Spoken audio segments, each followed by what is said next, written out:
Venido a esta reunión donde vamos a platicar un poco, le pusimos un título muy genérico, ¿sí? Es platicar un poco acerca del contexto nacional e internacional alrededor de la llegada del presidente Trump a los Estados Unidos, ¿sí? En términos generales, Trump llegó y lo primero que comenzó a decir fue: voy a tener nuevos territorios. Y las primeras cosas que dijo fue Canadá, Estado 51. Después habló de Groenlandia. Sí. Después habló de Gaza. Después habló del Golfo de México. Le cambió el nombre. Y Trump no es un jugador, no es una persona que tira un dardo así nomás por gusto. Tira dardos, abre flancos. Luego de eso comenzó a patear todos los tableros habidos y por haber. Y las tarifas vienen y las tarifas van.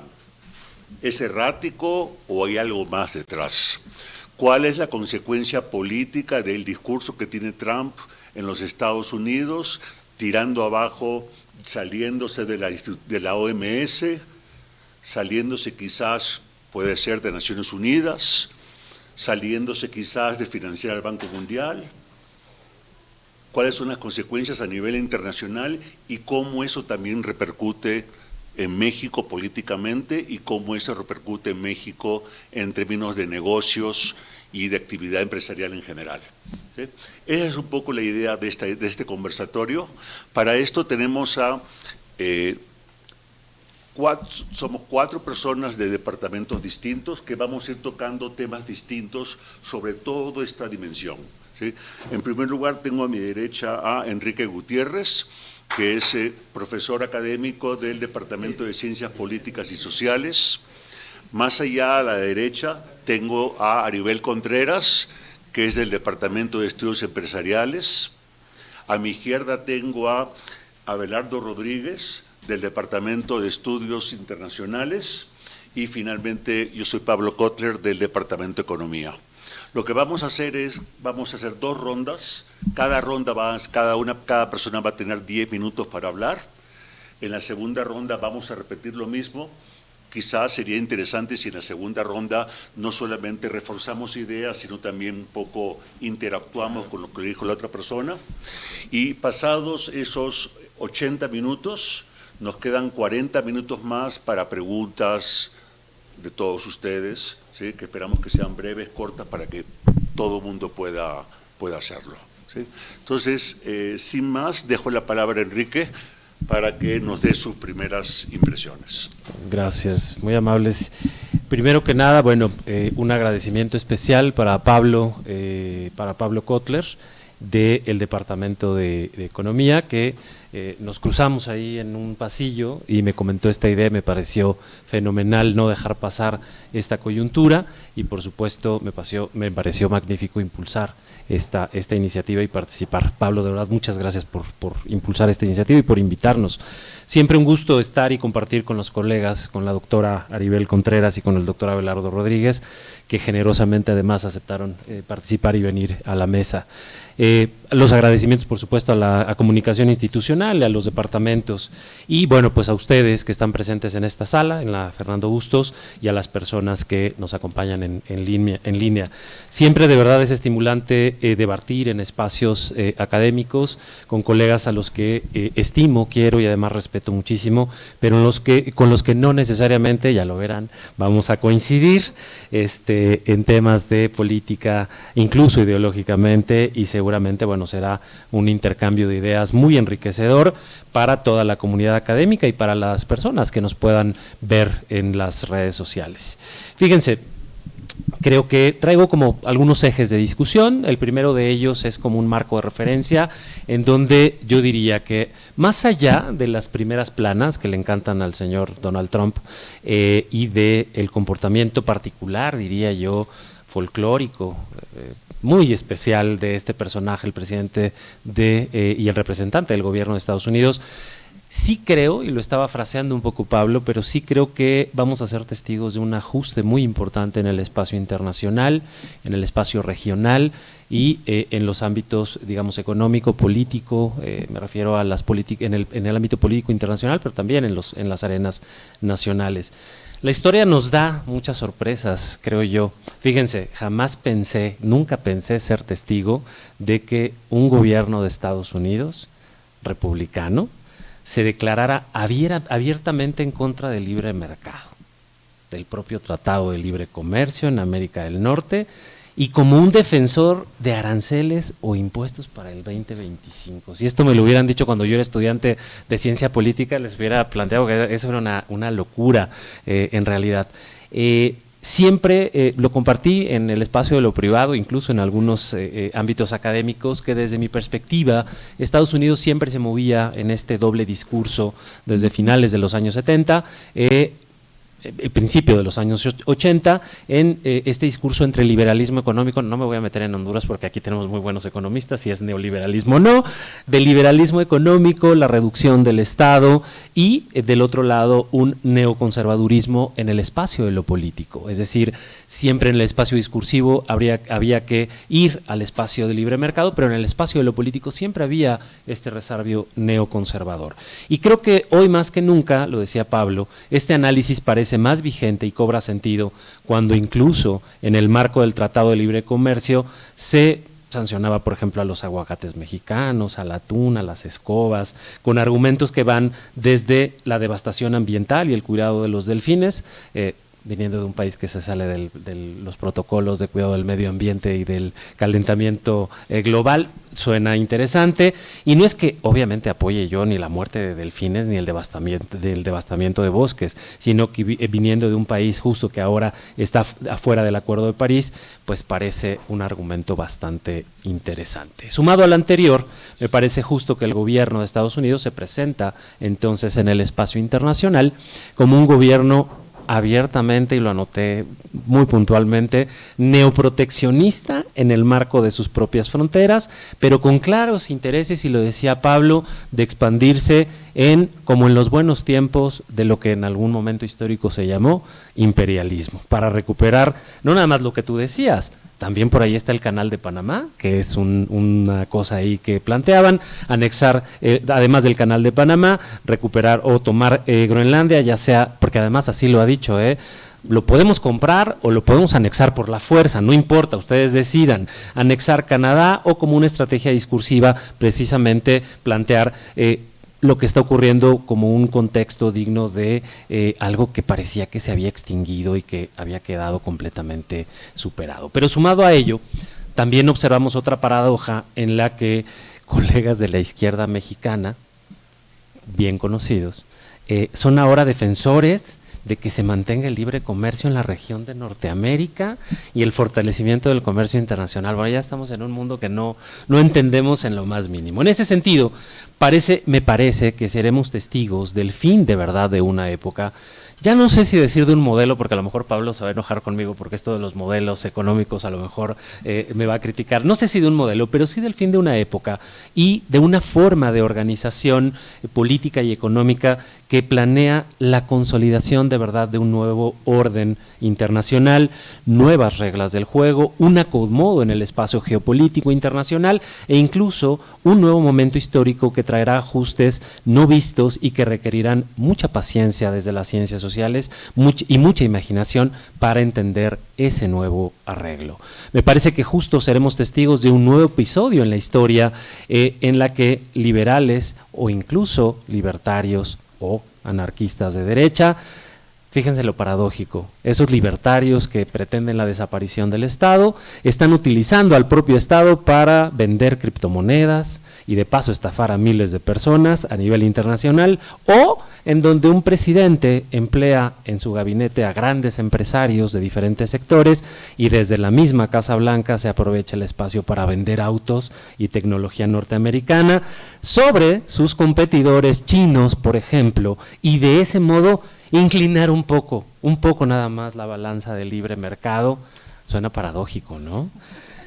De hecho, justamente ese modo, de este modo podemos ver que esta incorporación de aranceles, por ejemplo, que es la última coyuntura que pudimos ver, de aranceles unilaterales del 25%, pues de alguna manera, con esto que enfrenta México y Canadá, supone de alguna manera un proceso bastante complejo en el que el argumento principal incluso no es económico, sino se utiliza este mecanismo como un mecanismo, y lo decía Pablo, me parece muy bien, con estos dardos muy puntuales que pone el presidente Trump.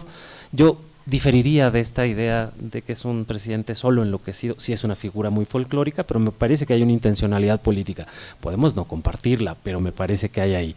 Porque justo lo que hace en términos de imponer estos aranceles en sus primeros discursos es plantear que tiene que ver con el tráfico de migrantes, el tráfico de fentanilo y por supuesto el tema de la violencia en la región. Es decir, nada que ver con el tema propiamente económico y de libre comercio, sino otros elementos. Se me está acabando el tiempo de esta primera intervención, pero justo en esta primera parte yo lo que quería hacer era como empezar a centrar estos elementos y sí empezar a plantear que me parece que vamos a ser testigos de un ajuste en el espacio global.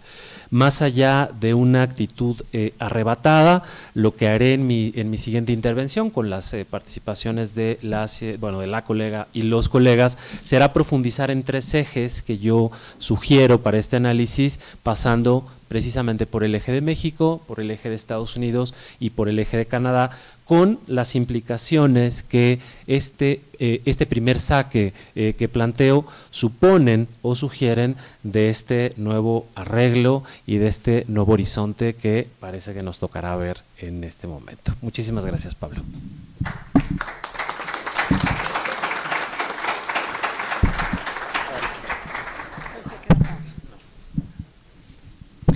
Muy buenas tardes, mi nombre es Aribel Contreras y me da muchísimo gusto saludar a estudiantes de tantas carreras y por supuesto un privilegio compartir estas miradas con tres colegas a quienes tanto admiro y por supuesto agradecida de esta gentil invitación, agradecida que también está aquí el director del Departamento de Economía, el director Irving Rosales, el doctor Luis González, del director también del Departamento de Estudios Internacionales. Y bueno, la verdad es de que coincido 90% con mi querido Enrique en todas las atinadísimas puntualizaciones que ha hecho junto con las previas que ha compartido Pablo. Me parece que hoy en día tenemos que estar visualizando varios términos que estaré comentándoles y a veces hablo un poco en metáfora, entonces ahí me van cachando. Estamos hoy en día viviendo, sin duda, al menos yo así lo he bautizado, como un nuevo desorden mundial.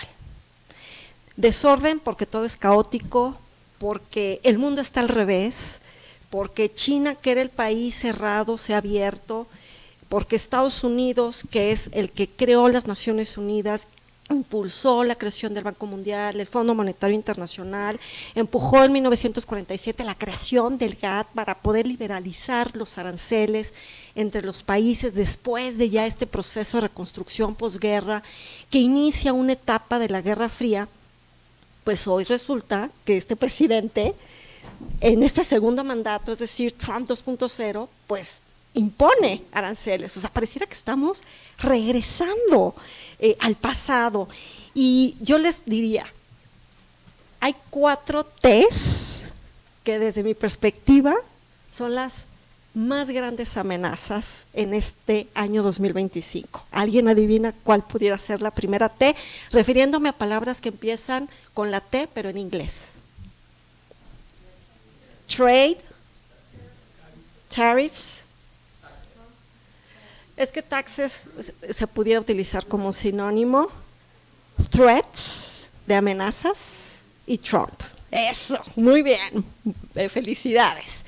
Estas 4 amenazas se están conjuntando. Entonces, esto es una verdadera carga explosiva cuando hablamos y nos referimos a que Estados Unidos es la economía más grande del mundo, tiene el gasto militar más sólido comparado con cualquier otro país hegemónico, y cuando vemos a este personaje tan histriónico, tan particular, que al final del camino, esto no debe de sorprendernos lo que estamos viviendo. Él lo anunció siendo candidato en esta segunda vuelta. Él amagó con aranceles, habló del tema migratorio, el fentanilo, etcétera. ¿Por qué nos sorprende de este lado de la frontera?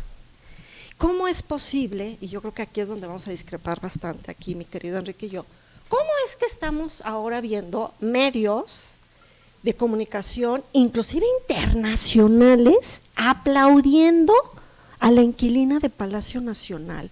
¡Wow! Logró batear un mes los aranceles. ¡Wow! ¡Qué súper estrategia al cabeza fría! Perdón, hace 3 meses y medio, o sea, antes de que entrara Donald Trump, había entrado esta administración federal.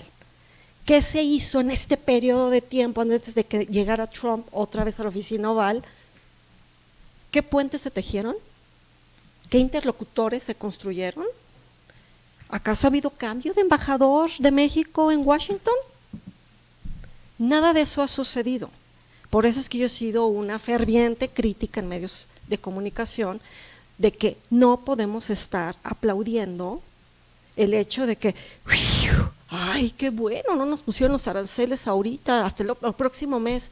No, tenemos que aplaudir el momento en el que esto no represente una amenaza para Estados Unidos, y cuando hablo de esto me refiero a la amenaza de imposición de aranceles por un tema que no es un tema comercial.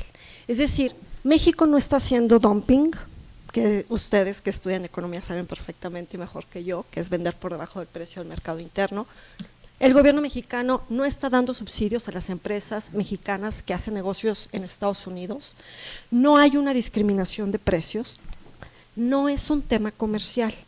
De ahí la relevancia de que retomo una palabra que atinadamente Enrique mencionaba anteriormente, que es una medida neoproteccionista.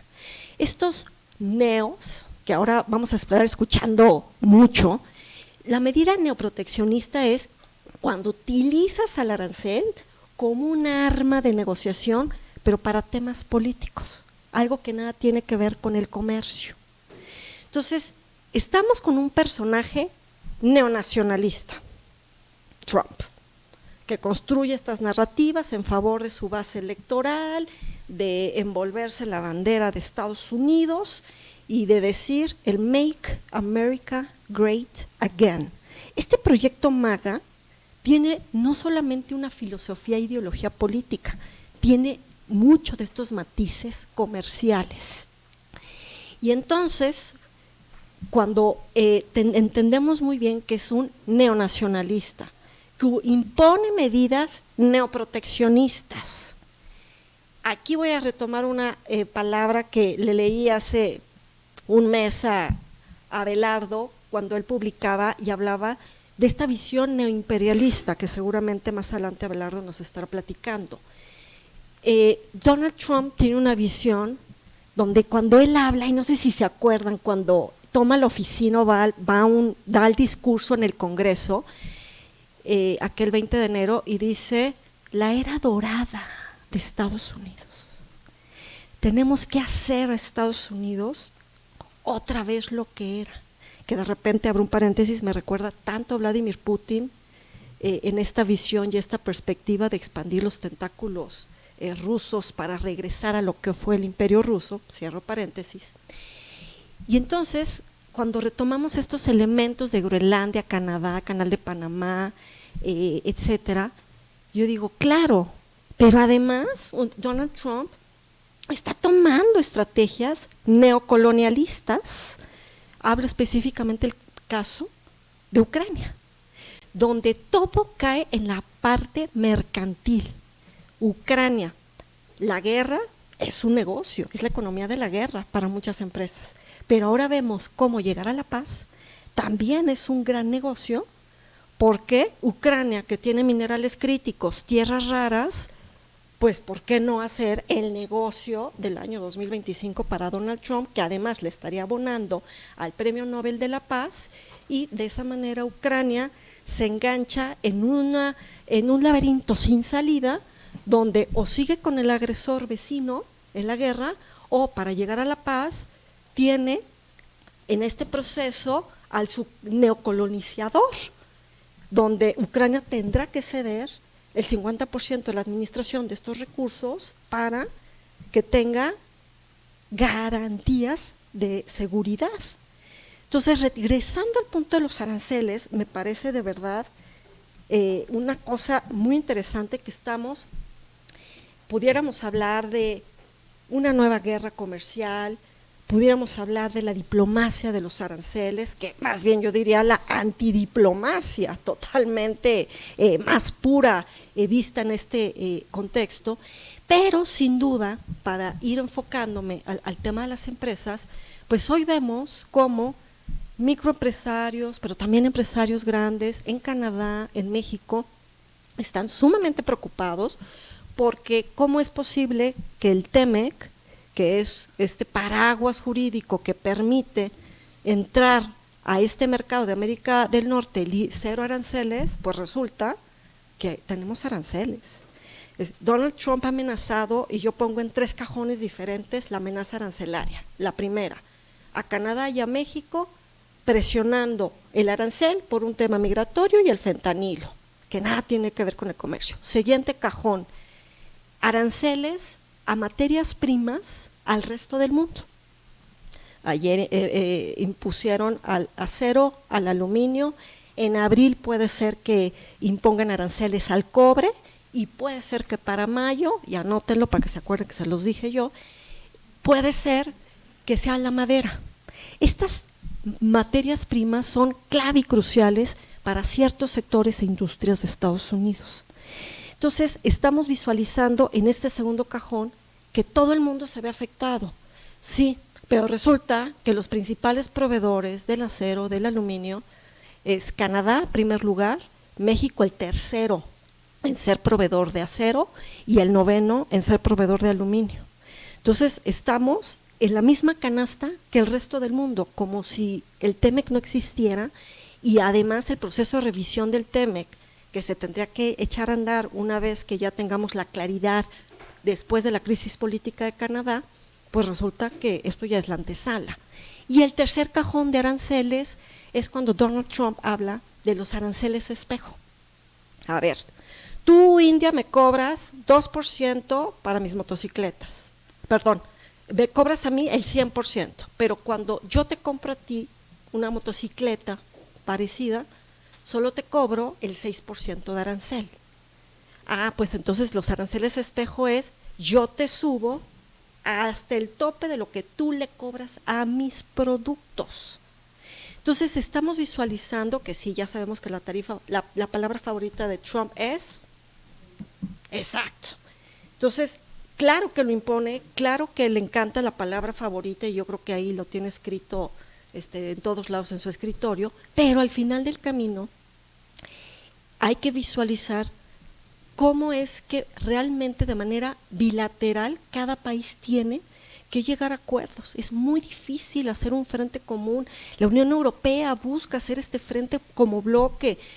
Canadá se ha ido por otro camino, por la confrontación, por la imposición, y ayer veíamos al gobernador antier Doug Ford, el gobernador de Ontario, que le contestaba a Donald Trump, me pones aranceles a mis productos, perfecto, yo le voy a poner aranceles a la energía que yo exporto y te afecto a los principales estados de la Unión Americana del Norte. Entonces, fíjense cómo todo está interconectado, empresas, gobiernos locales, estatales, gobierno federal, sociedad civil, así es como está moviendo el tablero Donald Trump. Entonces, concluyendo, Donald Trump ha llegado para mover por completo el tablero del comercio global, donde el impacto a nivel geoeconómico es mucho más profundo y de un largo alcance, y que no nada más debemos de ver ahorita bajo lupa el corto alcance, sino hay que visualizar qué impacto se estará teniendo al interior de Estados Unidos, la región de América del Norte y a nivel mundial. Muchas gracias.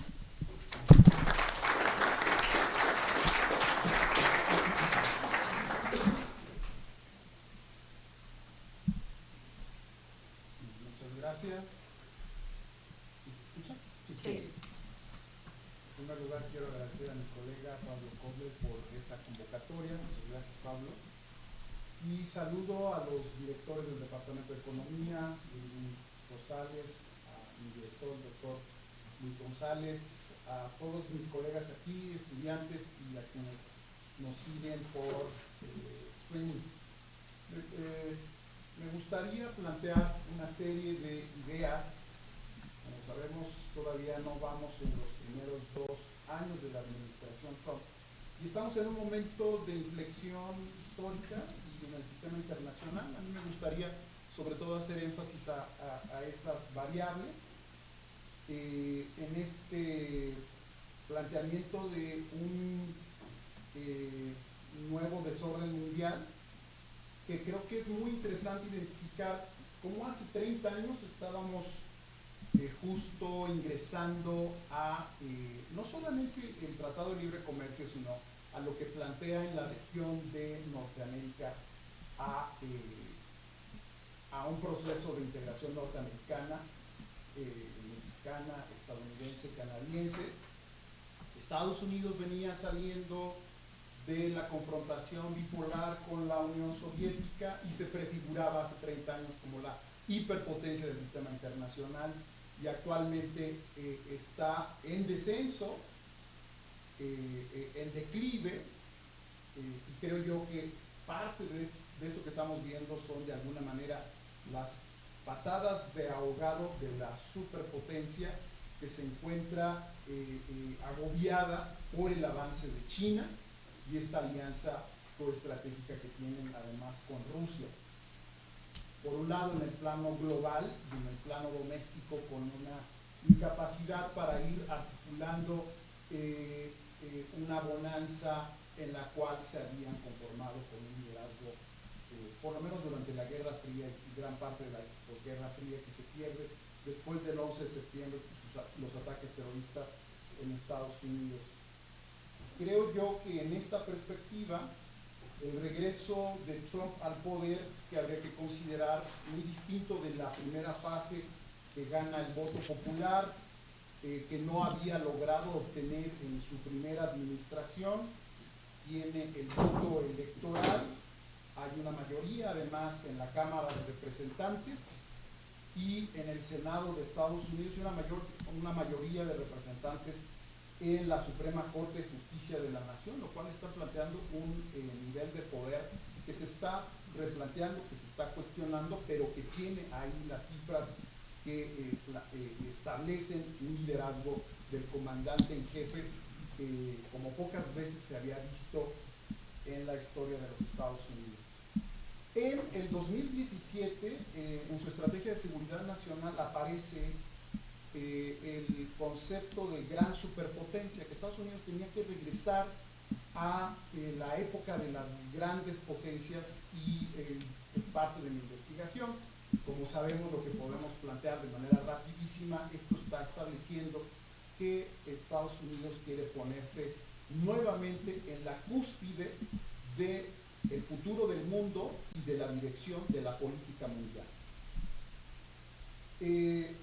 Sabemos que hay en noviembre, con los números 6 de noviembre, aquí está la profesora Geisler, estábamos presentando un libro que sacamos aquí en la Ibero, en Estados Unidos, y digamos que era un momento, noviembre, pero el 7 de enero, en su discurso de Mar-a-Lago, todavía no viene la toma de posesión, que es el 20 de enero, ya ahí viene el anuncio de este regreso imperial y de la reactivación también de la política de las grandes potencias. Entonces, de alguna manera hay una continuación con una novedad, que es incorporar la política imperial con todas sus letras en ya la toma de posesión que se ratifica a partir del 20 de enero, que le da las condiciones, las credenciales constitucionales para establecerse como el comandante en jefe. De ahí se da una ruptura con los estamentos democráticos que van a la fundación constitucional de los Estados Unidos con la más perfecta unión de 1789, donde Estados Unidos plantea división de poderes y el tema del excepcionalismo democrático, incluyendo el respeto a las minorías y los derechos humanos con la Bill of Rights.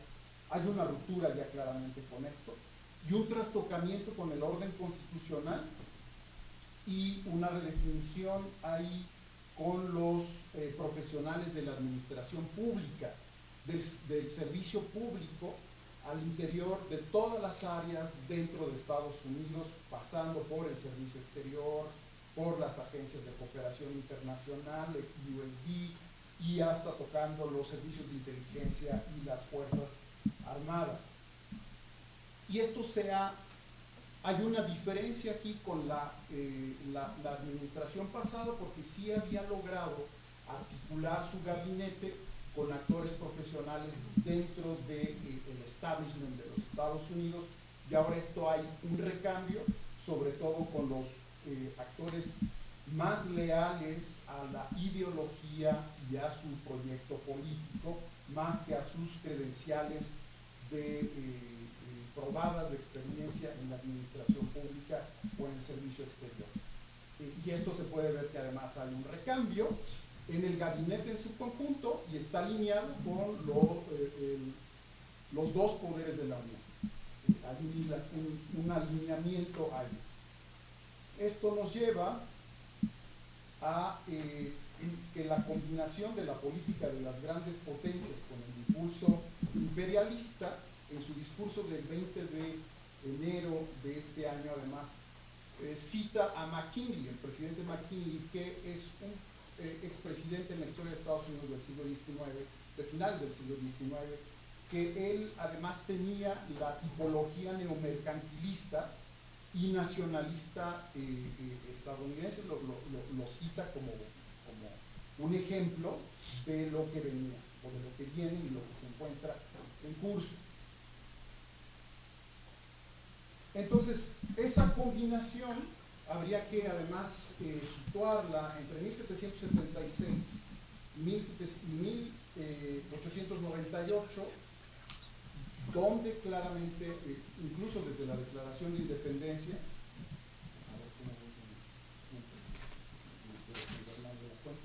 entre 1776 y 1898 lo hace sobre todo Jefferson, una serie de documentos sobre la planeación de la independencia de Estados Unidos, que es obtener en algún momento Canadá británica y la Florida española. Luego esto lo ratifica en 1801 ya como presidente y el Imperio de la Libertad. Ahí habla de que en algún momento, tarde o temprano, Cuba caería en el backyard de Estados Unidos, cosa que sucede después de la guerra con los españoles en 1898. Digamos que ese discurso y práctica que pasa por las anexiones, extensión territorial, adquisición de territorio y la incorporación de una zona de influencia vía la doctrina Monroe, que se establece desde 1823, está de vuelta claramente con todas sus letras. Lo que sabemos es que tanto finales del siglo XIX, en el marco de la política mundial, como Primera Guerra Mundial y Segunda Guerra Mundial, en la discusión de la historia mundial, el imperialismo es una de las causas que nos llevaron al conflicto de dos guerras mundiales. Esto lo que ha dejado estrujado al planeta en su conjunto es que tanto Putin, vía Georgia, vía Crimea, vía Ucrania, por supuesto, pero también George W. Bush, vía Irak, 2003, se reactivó el proceso de toma de decisiones con una actitud imperial. De alguna manera hay una convergencia en el fondo, no voy a explayar mucho en ello, pero en el fondo tanto los rusos como los estadounidenses tienen beta imperial, que los dos son grandes admiradores del Imperio Romano. No así, no en vano, Rusia se plantea como la tercera Roma, y los estadounidenses plantean también que ellos son una especie de, sobre todo en la construcción de Washington alimentando estas ideas romanas que vemos que están de vuelta. Entonces, comentaba yo lo que pasa rápidamente en 80 años. El gran consenso que se da es que se debería de enterrar el imperialismo, que eso había gestado y construido los grandes acuerdos del mundo, se tenía que generar y construir un nuevo orden mundial, liderado en gran medida por Estados Unidos, Occidente. Hubo un acuerdo, un consenso por parte de los soviéticos, y ese acuerdo nos está diciendo Donald Trump que le estorba, básicamente, que ya no está cómodo con ello, y en realidad los rusos y los chinos han venido trabajando por ese nuevo orden mundial por lo menos en los últimos 20 años. Del último documento muy interesante que sale, el 4 de febrero del 2022, esta alianza entre la Federación Rusa y la República Popular China, donde hablan de la reconfiguración de un nuevo orden mundial que se está planteando. Yo lo veo, voy dos minutitos, yo lo veo con en este momento 3 centros gravitacionales del poder. En su discurso plantea Trump de inauguración, pero también el del 7 de enero de este año, que Estados Unidos, y particularmente su campaña, tienen sentido en el eje de que Trump llegó al poder por la frontera, por el tema de poner el control fronterizo, renegociar el papel de México en el proceso de integración norteamericano, el tema de la migración y por supuesto el tema del crimen organizado transnacional. Pero sabemos que además esto forma parte de un esquema en realidad global, es romper con Norteamérica, romper con la Unión Europea, romper con el TME y romper con el proceso de integración de la Unión Europea, junto con la alianza militar vía el Comando de Defensa Aeroespacial Norteamericano que surge en 1958 entre Estados Unidos y Canadá. También se trastoca, como se trastoca la alianza del Tratado del Atlántico Norte de 1948. Se está quebrando prácticamente en el discurso. Hay varias iniciativas que están planteando ahí, que en la práctica se está erosionando esto, y de alguna manera, con esto concluyo, establece, sin embargo, mi gran prioridad, y también en términos teóricos, sobre todo desde la teoría de gran superpotencia y región, el dilema, plantea Trump, y la teoría se encuentra en mi frontera terrestre. Y es algo que está sucediendo similar con Rusia, con sus 14 fronteras, China con sus 14 fronteras terrestres. Lamentablemente vemos lo que está sucediendo con Ucrania. Yo creo que ahí hay un desafío existencial y asimétrico para un país como México, para Canadá, que compartimos la frontera terrestre con Estados Unidos, que quiere recuperar ese liderazgo perdido que ha venido extraviando en las últimas décadas. ¿Sí me doy cuenta? Gracias a todos.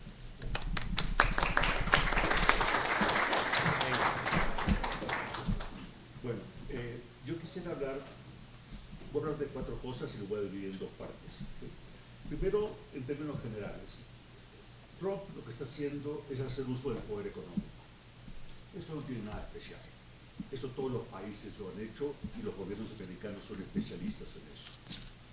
La gran diferencia es que está usando el poder económico independientemente de lo que le suceda a sus aliados. En este caso, Europa. En este caso, Canadá. No considero a México. ¿Okay? Básicamente a los que ellos consideran que son sus pares. Eso es una cosa distinta. Lo segundo es, se está reduciendo el gasto público. Que uno dice, no, pues está bien, efectivamente hay un gran déficit fiscal, pero se está reduciendo el gasto público sobre todo en áreas sensibles socialmente hablando. Se está reduciendo todo lo que tiene que ver con diversidad sexual, se está reduciendo todo lo que tiene que ver con cuestiones de desigualdad, se está reduciendo el gasto con todo lo que tiene que ver con educación y con seguridad social en general. Para creo yo, eventualmente poder justificar una reforma fiscal que básicamente beneficie a los sectores más altos del país. En tercer lugar, está habiendo una salida muy importante de organismos internacionales. Trump, como buen emperador, no requiere pares. Él no tiene por qué estar negociando con otros presidentes sobre qué se hace. Y además es un gasto. No es muy importante, pero es un gasto. Entonces ya se salió del OMS, ya se está hablando de que quizás los Estados Unidos es el principal financiador del Fondo Monetario Internacional, está pensando salirse. Esos del Banco Mundial son como los de USAID, que se dedican a puras cosas sociales que a ellos no les gusta mucho. Y una cosa que quiero hablar en mi segunda ronda es que también hay rumores de que se quiere salir del Banco Internacional de Pagos. Paralelo a eso, le está dando mucho impulso al uso de criptomonedas. Entonces, eso me lo reservo para después. Y lo último es, Trump es especialista en desinformación. Trump está reduciendo, está eliminando a funcionarios de muy alto nivel de todas las oficinas de estadística de los Estados Unidos. Entre las muchas ocurrencias para los economistas, quiere reformular cómo se mide el Producto Interno Bruto. Y alguien ya le dijo, pues, y lo que quiere hacer es quitar el gasto del gobierno. Pero uno dice, es una tontería, pues lo reduce, lo eliminas y se acabó. No, él quiere hacer algo más. Él quiere realmente mostrar que tiene nuevas estadísticas, que tiene nuevas formas de medir la economía sin considerar el gasto del gobierno. Y finalmente, y una cosa muy importante, es que él apoya la desregulación de todo lo que es inteligencia artificial. Y lo que vamos a ver después es que ya no es un problema de territorios físicos, la Tierra, es un problema del espacio. ¿Quién controla los satélites? ¿Quién determina quién gana una guerra? ¿Y quién puede manejar la información en el mundo? Esa es mi primera introducción. Ahora, número uno, ¿qué es lo primero que ha comenzado a hacer Trump en 2 meses? Tarifas vienen, tarifas van. Entonces uno dice, Trump es un loco. Esa es una opción. Segunda opción, no es un loco, solo que disfruta el poder. Le gusta ver cómo el presidente sufre. ¿Okay? Tercera opción, después se da cuenta del costo de las medidas. Y cuarta opción, que la que quiero leer un poco, es que más bien lo que pasa es que el gobierno de Trump no es monolítico. Hay 2 grandes fuerzas al interior que se pelean entre sí. ¿Sí? Una es, déjenme llamarlo así, como los republicanos conservadores nacionalistas. A grosso modo, eso lo que quieren es realmente volver a Estados Unidos de 1960, donde estaba la industria en todas partes, las empresas estaban en Estados Unidos, había empleos para los blancos y todos eran felices. ¿Sí? ¿Y eso en qué se materializa? Se materializa básicamente, y aparte de Estados Unidos se ha reconocido como el imperio, que no es como ahora que cualquiera le discute. Y eso se materializa en menores impuestos, se materializa en, obviamente, reducir el gasto público, nada de estas cosas woke, como se dicen, se llama desregular la economía y se llama industrializar al país para generar empleo. Son medidas que están agarradas de una visión de lo que es Estados Unidos como territorio y como gobierno. Tenemos el segundo grupo, que lidera Musk, con otros multibillonarios. Ellos tienen otra visión del mundo. Ellos lo que buscan es, por favor, desregúlenme todo lo que sea inteligencia artificial para que florezcamos en ese nuevo mundo y podemos financiar nuestro viaje a Marte, donde nos vamos a ir los favorecidos, ¿no? Ese impulso de inteligencia artificial no le interesa, no cree en el empleo fabril, cree en el empleo de servicio, en el empleo manufacturero. Ahí es donde hay un pequeño problema. Ese grupo, ahí también están metidos todos aquellos que están impulsando lo que es criptomonedas. Ahí también Trump tiene un pie puesto. Criptomonedas e inteligencia artificial tienen todo un gran problema regulatorio. Todo el mundo los quiere regular, no se sabe cómo regularlos y si algo está buscando Musk y los allegados a Musk es que no tengan la regulación para que puedan florecer. Lo que no sabemos es el florecimiento, a dónde va y a cuántas personas puede abarcar. Obviamente dentro de este segundo grupo están todos los libertarios que creen ciertamente que el Estado no debe jugar ningún rol. Entonces tenemos estos dos grupos y yo creo que son agendas distintas, agendas muy distintas que se están peleando, ¿sí? Musk reduce el gasto y entonces se ven afectados los granjeros, los agricultores del centro de Estados Unidos, y eso atenta contra otro sector de la alianza ¿cómo se llama?, de Trump. Entonces se va moviendo en ese sentido. Entonces, para resumir esta primera parte, y lo último que sí diría también es, para resumir esta parte tenemos como grandes movimientos. Trump, por un lado, utiliza la tarifa como una forma de industrializar el país, ¿sí? Económicamente, teóricamente sabemos que eso no va a funcionar. Es decir, ¿por qué? Porque los costos de poner las tarifas para los Estados Unidos puede ser muy alta, ¿sí? Y no va a ser competitivo simplemente porque los costos operativos en Estados Unidos son mucho más altos que en otros países. Número uno. Número dos, vean también la visión que tiene Trump. Trump piensa en países. ¿Sí? Los déficits que tenemos, las empresas que quiere que muevan, no es en Estados Unidos, no son las empresas de Estados Unidos, son empresas privadas. Y esas empresas privadas solo se van a mover si creen que les conviene. Y si a mí me están poniendo tarifas y sacando tarifas, lo mejor que puedo hacer es no moverme porque no sé dónde me conviene estar. Entonces Trump tendría que dejar las tarifas permanentemente el 25%, si no más, para ver si en el mediano plazo, en 3 años, comienzan las empresas a regresar. Entonces, yo como veo las tarifas es, como él dijo desde el principio, esto es lo primero que van a comenzar a ver. Estas tarifas es todo lo que nos está moviendo la avispero ahorita, por lo menos para nuestro caso, son las tarifas que van y vienen. Eso no va a durar más de 4 o 5 meses, no tiene el suficiente oxígeno para aguantar eso. Se va a comenzar a mover otras cosas, ¿sí? Y creo yo que ese es lo que deberíamos estar comenzando a ver, y por eso en mi segunda intervención me voy a centrar en cosas financieras. Cómo Trump nos puede afectar al mundo en que vivimos una vez que comenzamos a pensar en tarjetas de crédito. Cómo Trump puede comenzar a mover el tablero financiero del mundo. Básicamente con el hecho de estar comenzando a pensar él en comprar criptos, que por cierto, eso también es curioso, porque este es de los pocos presidentes que explícitamente dice que usa el poder para enriquecerse él. Él creó una moneda cripto, y él se está enriqueciendo con eso. Eso es bien curioso en Estados Unidos. Y para hablar luego de qué pudiera pasar con el sistema financiero.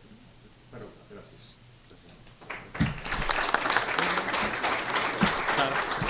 Seguimos la segunda ronda. Venga. Muy bien, pues entonces empecemos con la segunda ronda. Yo en mi primera intervención justo planteé como un panorama general y ahora me meto a los ejes que sugiero en términos ya del análisis México, Estados Unidos y Canadá. Extrañamente, bueno, todavía vamos coincidiendo, creo, los cuatro, y creo que ahí hay algunos elementos de neoimperialismo, neoproteccionismo, neoconservadurismo que en efecto están configurando un nuevo contexto. Fíjense, recupero un párrafo de una entrevista a Steven Levitsky, profesor de Harvard, famoso por libros de cómo mueren las democracias, y justo lo que dice Levitsky es que en este momento se observan crecientes similitudes entre el presidente estadounidense Donald Trump y lo que ocurrió en líderes latinoamericanos de derecha o de izquierda con tendencias autoritarias. Más aún, dice que este momento, esta es una entrevista que le hicieron hace un par de días, es el mayor asalto a las instituciones democráticas en Estados Unidos y en la historia moderna. Y justo que Estados Unidos tendría que tomar como referencia la lección de lo que pasó en algunos países recientemente en América Latina. Y lo sumo justo con esto que estaban mencionando los colegas, y aquí a lo mejor ya vamos a empezar ahora sí pónganse atentos porque ahora sí ya viene la pelea. Ahora sí ya viene la pelea. Bueno, 6 de cada 10 norteamericanos desaprueba las medidas económicas. Es decir, hay una base que pareciera ser, en un primer momento, que Trump, después del desaguisado con Zelensky, tratan de recuperar un poco en las mediciones de popularidad que se le vienen abajo, tratan de fortalecer precisamente la narrativa del propio proceso electoral, de esta protección interna, de combatir las organizaciones criminales, que ahora recordemos son terroristas, y que plantean un escenario muy interesante en el caso de Estados Unidos, recordemos que yo lo hago desde la ciencia política, que plantea, por supuesto, para el 2025 algunos procesos electorales en algunos estados que son importantes, pero en el 2026, obviamente la revisión del TEMEC, por un lado, y del otro lado la renovación de 33 senadores y 435 asientos en la Cámara de Diputados, más 36 estados, DC y 3 territorios. Es decir, viene un proceso fundamental en Estados Unidos.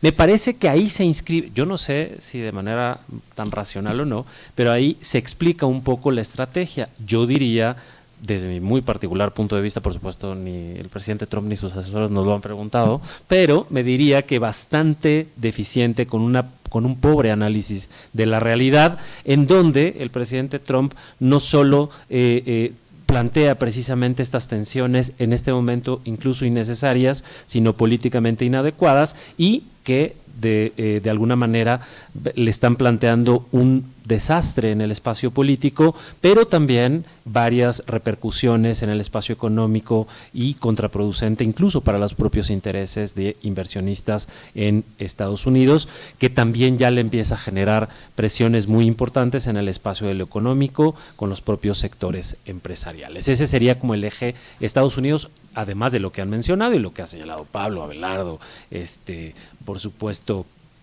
todos los que estamos aquí en esta mesa, Ari, por supuesto, creo que se suma este elemento. En el caso de Canadá, y aquí vamos a tener justo también esta parte que cruza el tema político.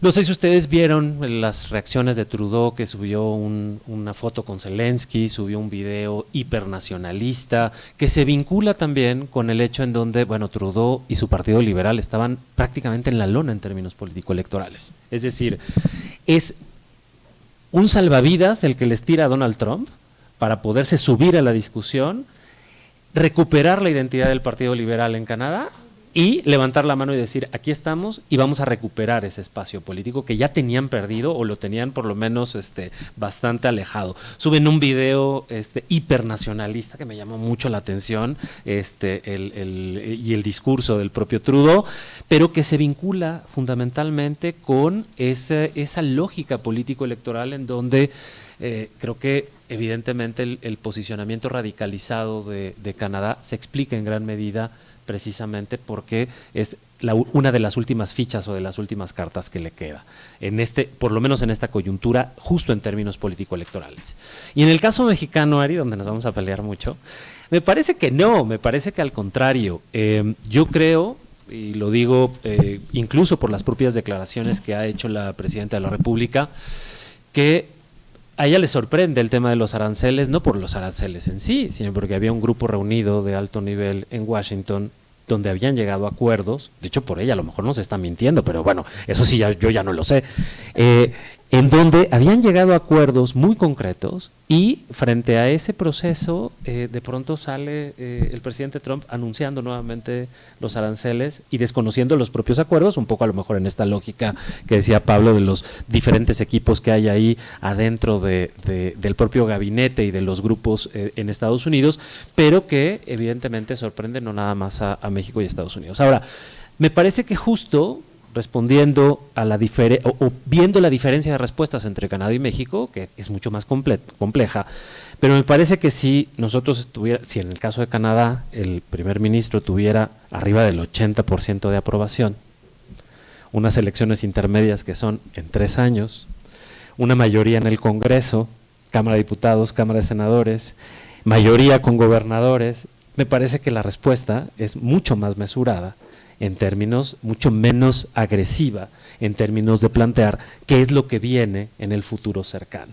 Sobre todo porque en efecto logra irse al 2 de abril, pero en el entendido, o por lo menos así han sido las declaraciones, de que no habrá ahora estos aranceles para otros productos, sino solo aquellos que estén fuera del Tratado de Libre Comercio y que se aplicarán los aranceles recíprocos. Habrá que ver si no, porque es como el Big Brother, ¿no? Las reglas cambian y no sabemos si lo va a modificar en algún momento.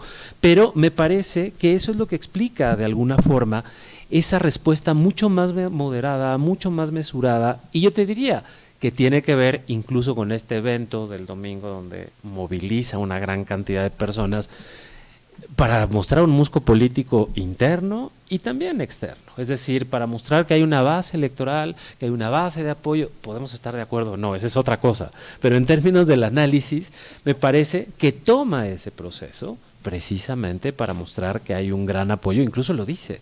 La respuesta que me da el presidente Trump no es a mí, sino a mí como representante de todos los mexicanos, lo que eso quiera hacer, ¿no? O como se quiera llamar y demás. Pero me parece que es importante no perder de vista ese elemento, porque eso lo que nos sugiere precisamente es que esa respuesta que plantea el gobierno mexicano tiene que ver con todos esos elementos en donde ganan tiempo por un lado, pero por otro lado plantean esta necesidad de privilegiar siempre el diálogo, ¿no? No es esta respuesta de van aranceles entonces en el mismo sentido, sino de plantear, y todo el tiempo es esta recuperación, por lo menos en términos discursivos, esta recuperación del diálogo como un punto de referencia. Tan es así, que el propio personaje enloquecido, en su cuenta esta de redes sociales, lo que dice, ¿no? Más palabras menos, es que agradece a la doctora Sheinbaum por su arduo trabajo y cooperación, y entonces ahí es donde uno ya no entiende nada, ¿no? Y dice, bueno, pues ¿cómo iba la cosa? ¿Cómo estábamos jugando? Y a partir de eso, bueno, pues empiezan a configurar otra vez estos escenarios y estas posibilidades de negociación que pues donde nos tienen aquí en una sesión debatiendo y discutiendo cuál es el futuro de lo que viene. Y yo cerraría mi intervención para tener más puntos de intercambio y de negociación. Yo creo que esto que dices, Pablo, es también bien interesante, porque esta parte del análisis, que está vinculada evidentemente por mi proceso de formación con los elementos internos y con el tema de la toma de decisión en el espacio de la política, tendrá que cruzarse, yo creo, en algún momento con esto que tú decías, con el aspecto financiero, que ahora te escucharé con muchísimo detenimiento, porque me parece que es un factor que está jugando cada vez más en la propia toma de decisiones. Esto que tú decías, que me parece fundamental, de los nuevos derroteros que se están planteando incluso para las propias disciplinas y para las discusiones en los procesos de expansión y de colonialismo y de imperialismos.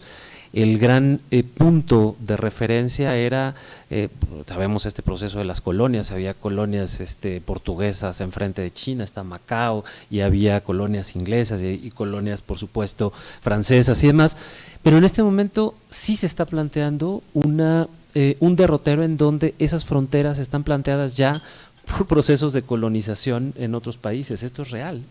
Y seguramente muchas de estas empresas tendrán en mente empezar a poner centros de minas en algún asteroide o en Marte, o extraer algún tipo de material que seguramente a nosotros no nos va a tocar, seguramente a los más jóvenes aquí sí, a nosotros seguramente no nos va a tocar, pero que evidentemente está reconfigurando el cómo se hace política, el cómo participan los empresarios, en cómo llega los empresarios en la política de manera mucho más abierta, en cómo llega un presidente con una sierra eléctrica, ¿no?, para cortar y establecer estos criterios en contra de la gran estructura del Estado, y que plantean justo ahora incluso la polarización de diferentes discursos en el espacio de lo político, en donde, a pesar de que parecía superado este tema de los anarquismos de derecha e izquierda, pues ahora hay una recuperación muy importante en donde los anarquismos de derecha empiezan otra vez a hacerse presentes y empiezan a plantear que el Estado es una cosa que no debe existir, que es innecesaria, que es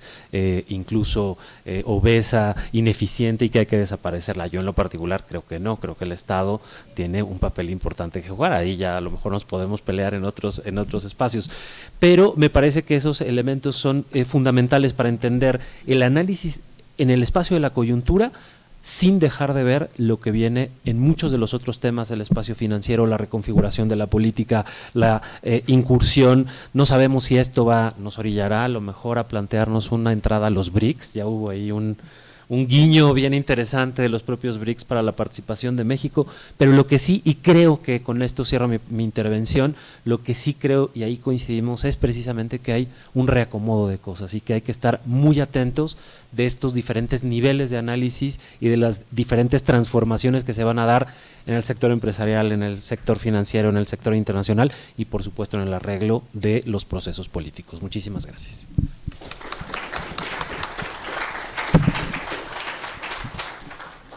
Siempre un deleite escuchar al doctor Enrique, al doctor Pablo y al doctor Abelardo, porque la verdad es que siempre aprendo y esto complementa mucho mi perspectiva.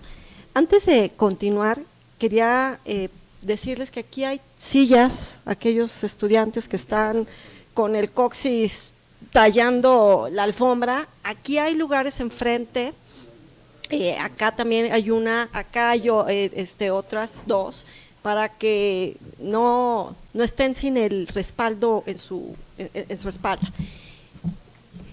El efecto Trump. Yo les quiero hacer una pregunta y prometo que obviamente cero hard feelings, se vale discernir, pero a mí me gustaría que levantaran la mano aquellas personas que están de acuerdo en las medidas, esta presión, este efecto de Trump respecto a México, porque escucho mucho entre los jóvenes que me dicen, es que si Trump no le hubiera metido esta presión arancelaria a México, México no estaría haciendo lo que debería de ser su chamba normal. ¿Quién está de acuerdo? No quiere decir que esté de acuerdo en todo, pero ¿quién está de acuerdo en algunas cuestiones que Donald Trump ha generado en México? Se vale decir la verdad, ¿eh? Ok, sin miedo, sin pena. Ok, muchas gracias. ¿Quién está de acuerdo, levante la mano, con la forma y la manera en la que el gobierno de México ha estado manejando, lo pongo entre comillas, esta situación con Trump 2.0? Ya sabía, obvio. Ok, perfecto, muchas gracias. Esto es interesantísimo porque se vale diferir, siempre lo he dicho, y es interesante escuchar las razones, el por qué, porque aquí hay algo muy interesante del efecto Trump. Si están tomando nota allá atrás, si quieren voy más lento. El efecto Trump se genera al interior de Estados Unidos, al interior de México y al mundo. Cuando hablo del efecto Trump me refiero que hay una gran cantidad de mexicanos sumamente simpatizantes con esta ideología de Trump, con esta parte de las medidas neoproteccionistas que ya les platicaba yo en el primer momento, porque es increíble que si Trump no hubiera puesto esta amenaza, no hubiera 10,000 elementos de la Guardia Nacional en la frontera, no habría estos reportes semanales que se tienen que entregar a Estados Unidos, no habría estos botones accionadores de funcionarios de la Cancillería y de la Secretaría de Economía allá en Washington. Es decir, llegó a movilizar mucho. Que estamos de acuerdo o en desacuerdo es otra cosa. El efecto Trump a nivel global, estamos viendo por un lado la parte política, donde inclusive Elon Musk se convierte en este vicepresidente virtual, al menos así veo. Yo veo mucho más activo y con más poder a Elon Musk que al propio J.D. Vance, en el sentido de influir en las elecciones en Alemania, influir seguramente en las próximas elecciones en Canadá, estas corrientes de derecha y ultraderecha que se han venido generando en Europa y en otros países, como Javier Milei en Argentina, y entonces nos venimos, se me viene mucho a la mente el cómo es que un solo personaje, claro, quién es, ¿no?, viene a mover absolutamente todo. Y en el plano comercial también está moviendo todo. Y entonces pongo ahora la conversación a China. ¿Quién ha tenido la oportunidad de ir a China? Gracias. China no es esta versión que se nos ha vendido desde hace años atrás.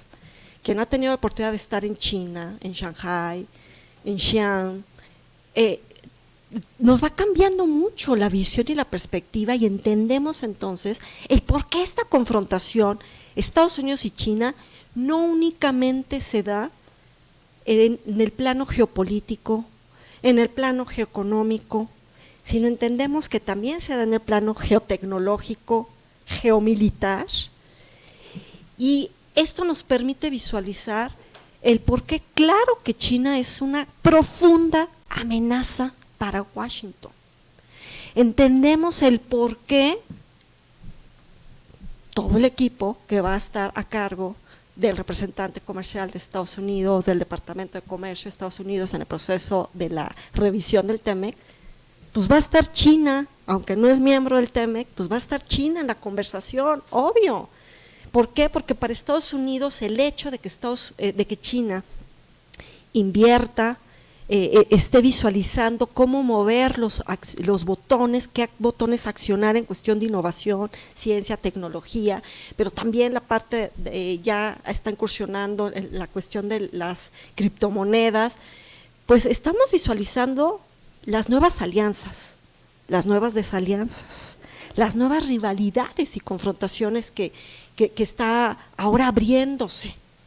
Esta parte que atinadamente comentaban mis colegas de cómo Estados Unidos se sale de diferentes organismos multilaterales, pues es también para reconfigurar la arquitectura del sistema internacional. ¿Cómo la veo yo?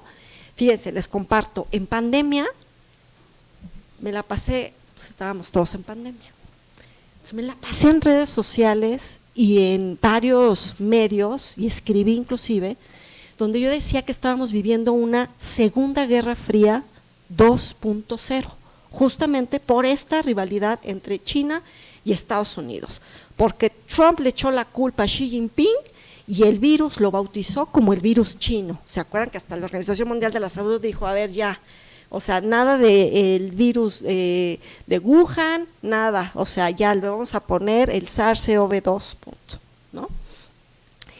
Ahora, con esta llegada de Trump 2.0, con esta parte de mover el tablero político, pero también el comercial, la manera en la que se está imponiendo, va marcando una nueva agenda global, pues apenas hace como 3 semanas yo dije, pues no, ya tengo que cambiar yo mi propuesta.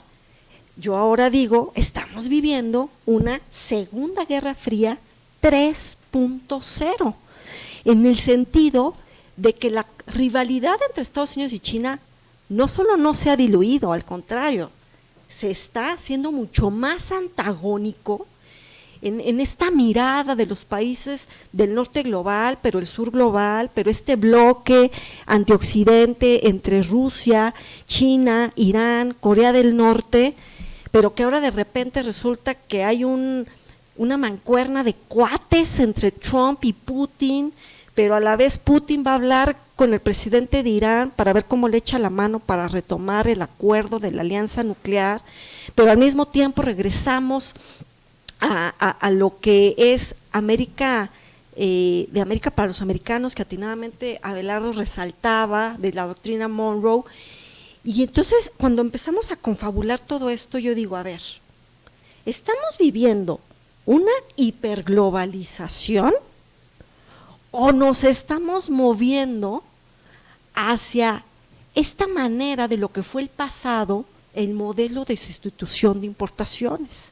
Porque cuando volteo a ver a nuestro bello país, el Plan México tiene mucho estos matices de, a ver, provoquemos el consumo local, veamos cómo generamos, producimos internamente lo que necesitamos para dejar de depender del exterior, pero la pregunta, la verdad es, pues ¿en verdad nos alcanzará?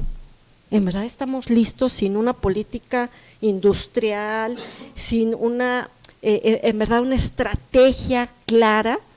porque yo veo el Plan México muy a la Disneylandia, mi querido doctor Enrique. Un sueño muy lindo, una propuesta sumamente romántica, pero muy difícil en realidad de alcanzar.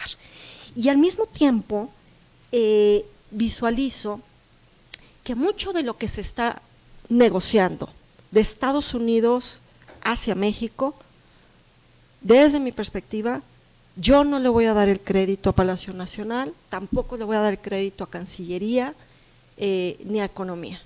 Mucho tiene que ver gracias a la diplomacia corporativa, tanto del lado de México como del lado de Estados Unidos. El sector automotriz de Estados Unidos, los 3 CEOs más relevantes, que es el de Stellantis, General Motors y Ford, hablaron con Donald Trump y le hicieron ver, fíjense, ¿quién ama los carros?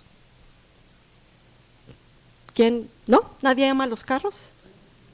Bueno, los conocedores de autos saben perfectamente, cuando les hablo de un pistón, fíjense, los pistones, una partecita inicial sale de Estados Unidos, se manda a una provincia de Canadá, le agregan valor, luego lo mandan a México para poder transformarlo.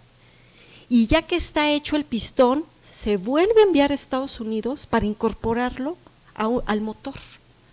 Entonces, gracias a la diplomacia corporativa de estas empresas que perderían millones de dólares, y también las de México que también perderían millones, y por eso el lunes de esta semana Nasdaq tuvo pérdidas, es que se está generando mucho esta presión hacia la Casa Blanca.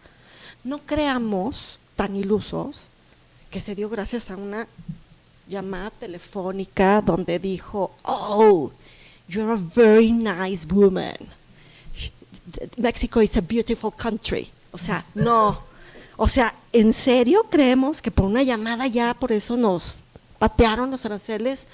Hay una profunda capacidad de las empresas, líderes sindicales, senadores, representantes, que se están jugando las elecciones intermedias del año que entra en Estados Unidos.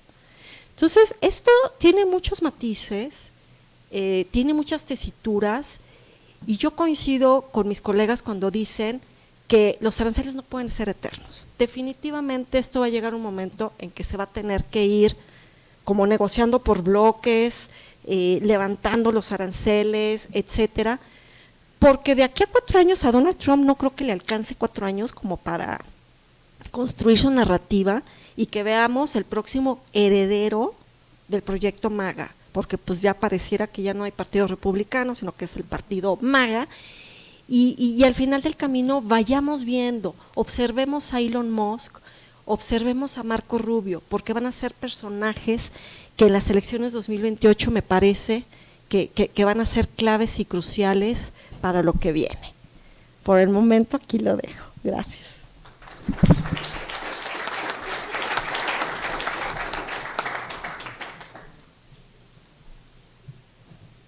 Para continuar con este diálogo, creo yo que, escuchando a mis colegas, no estoy tan convencido de que de todas maneras la administración Trump tenga mucho éxito en todo esto, y también tanto en la política doméstica, la política económica al interior de Estados Unidos, como en la política mundial. Tengo muchas dudas en ello, y yo creo que más bien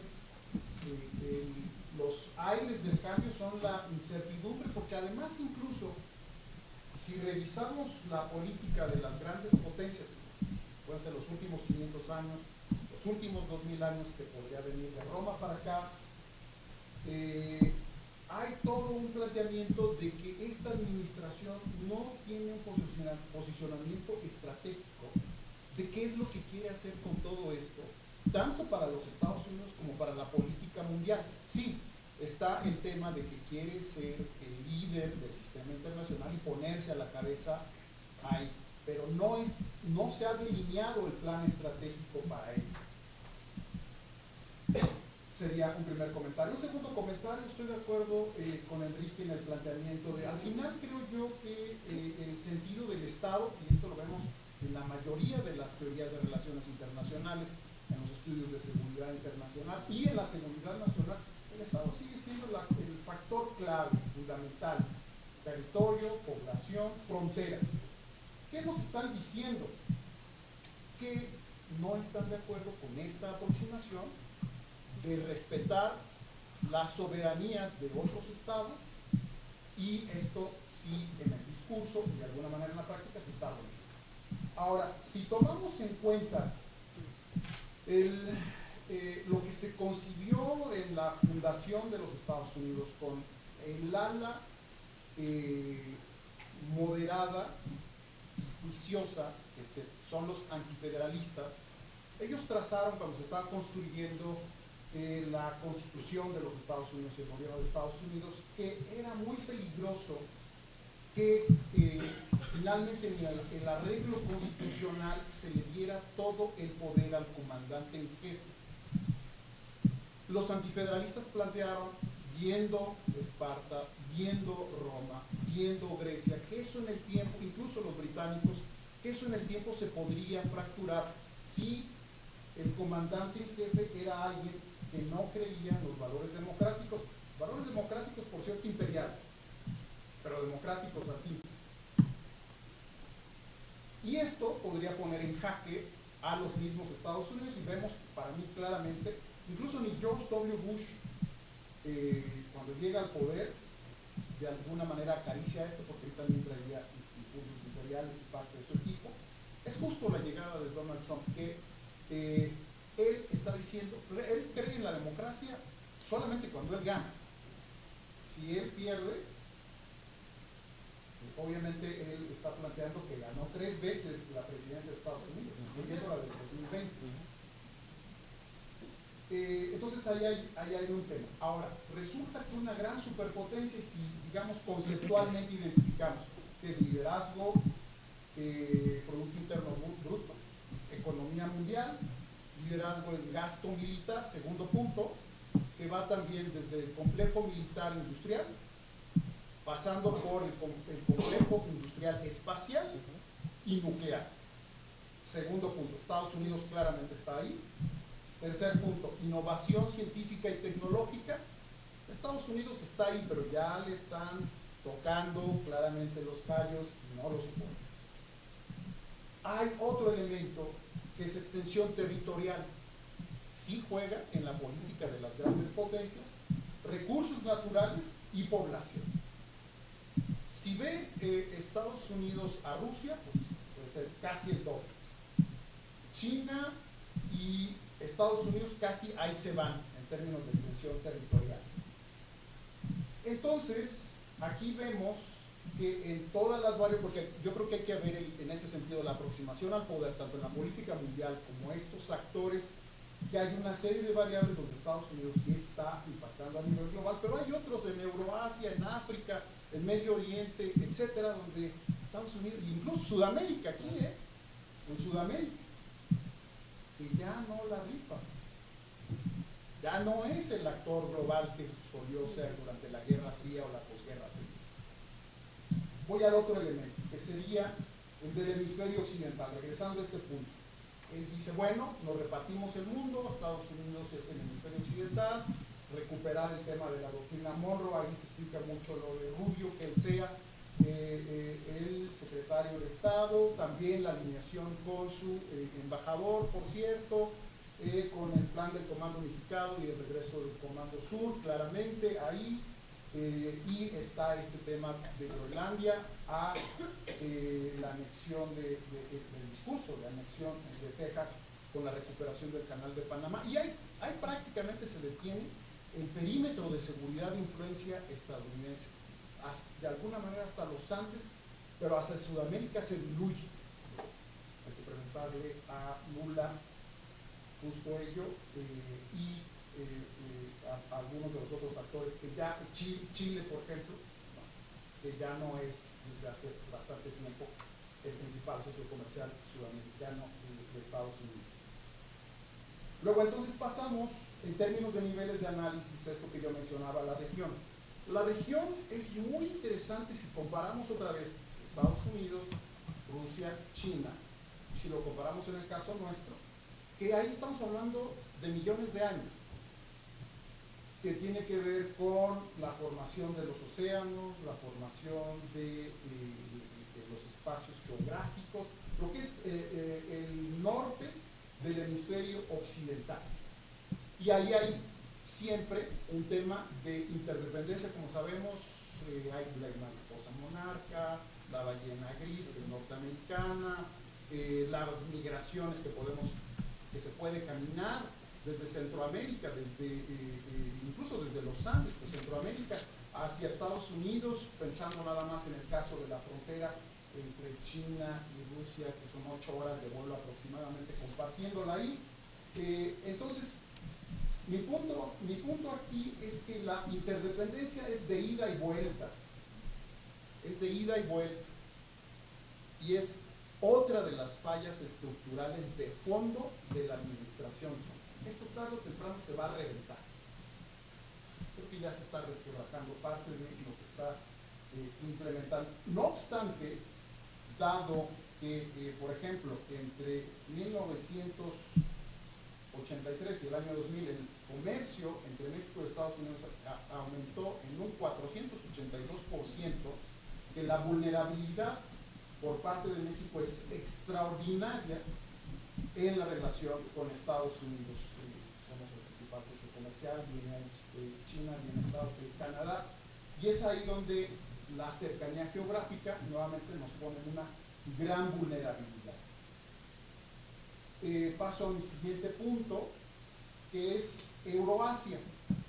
Euroasia, por ejemplo, si vemos en términos de interdependencia, tenemos que Rusia ve su futuro hacia Asia, China, Corea del Norte, incluso India. Lo plantea en su estrategia como 3 de los grandes actores, y ahí lo plantea BRICS, la Organización de Cooperación de Shanghái. Pero hay un problema estructural para los países nórdicos, Finlandia, Noruega, etcétera, y los países de la esfera postsoviética. Ellos lo plantean como un asunto crítico. Entonces, al punto que voy es que Donald Trump no se está metiendo con ningún país que tiene armas de destrucción masiva. Pero tampoco Rusia, y tampoco Rusia, que sería en este caso con China o con Corea del Norte, pero tampoco China con Pakistán o con India en el asunto de conflictos territoriales. Sí lo está haciendo con la Unión Europea, lo está haciendo con Canadá y con México, que esto está planteando también un dilema para países que compartimos la frontera terrestre con este tipo de estados. Entonces, aquí voy cerrando mi comentario en el sentido de que si tenemos en cuenta esta dimensión global y áreas de influencia con 3 centros gravitacionales del poder, como he venido llamando, hay una gran vulnerabilidad por parte de estados como Canadá, como México, que además en el caso de Canadá están planteando, es una excusa completamente el tema del fentanilo. Si vemos en realidad el argumento de fondo que se está debatiendo en Canadá es el asunto del Estado 51. Ese yo creo que es el tema de fondo, por lo menos hasta este momento. Y si lo vemos en perímetros de seguridad, ellos son la frontera norte, nosotros somos la frontera sur, yo creo que debemos de repensar estos niveles de dependencia, vulnerabilidad que tenemos con Estados Unidos, y que esa frontera, si lo vemos, además, Estados Unidos se concibe, va a cumplir 250 años el próximo año. China en su historia oficial se concibe como un estado de 5.000 años, los rusos como un estado de 1.000 años, con una continuidad, con sus cambios y continuidades, y Estados Unidos es el estado más joven, diría yo, más inmaduro, pero que en este momento está planteando este cambio en la política mundial. Cierro mi comentario Sin embargo, lo que sí está abriendo es una gran vulnerabilidad para todo el sistema internacional, con la cooperación para el desarrollo, con la cooperación para el intercambio de información en tiempo real vía cambio climático, que requiere una convergencia de todo el sistema internacional, de los cerca de 200 estados del sistema internacional, para el intercambio de información con respecto de las pandemias o infecciones.